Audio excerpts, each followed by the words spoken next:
際廣播電台華語環球廣播，每日用漢語、普通話、廣州話、客家話、閩南話、潮州話、溫州話講述中國故事，展現中華文化，共享中國新征程發展理念，傳遞海外華僑華人心聲。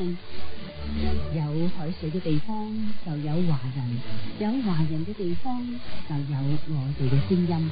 中國國際廣播電台華語環球廣播，中國不遠，就在耳邊。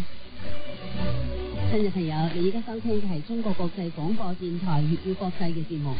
東西南北，一日千里，一起搭上中國式現代化列車，穿越神州大地，感知時代脈搏。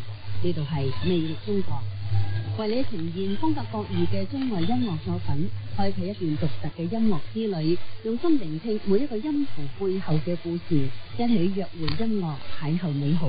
歡迎收聽環球音樂，越講越精彩，領略中國世界文化遺產，了解中國少數民族故事，探尋廣府文化根源，品味粵語嘅妙趣橫生。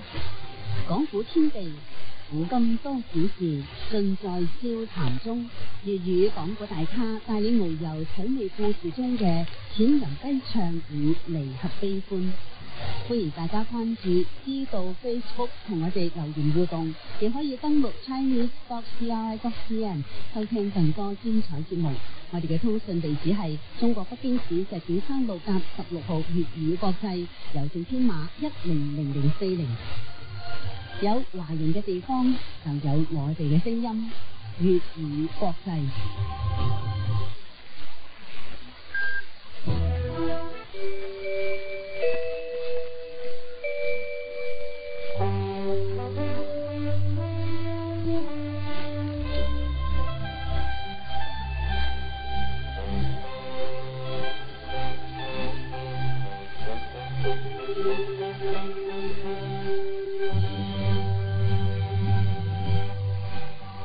中國國際廣播電台。Đây là đài phát thanh quốc tế Trung Quốc.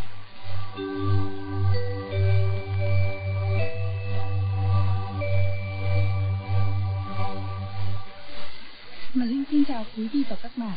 Trong buổi truyền thông này, trước hết có phần tin và những tin chính như sau. Tổng Bí thư Chủ tịch Trung Quốc gửi thư mừng tới hội nghị Bộ trưởng Đối thoại an ninh toàn cầu. Trung Quốc và Mỹ duy trì trao đổi chặt chẽ ở nhiều cấp về các vấn đề quan tâm của mỗi bên.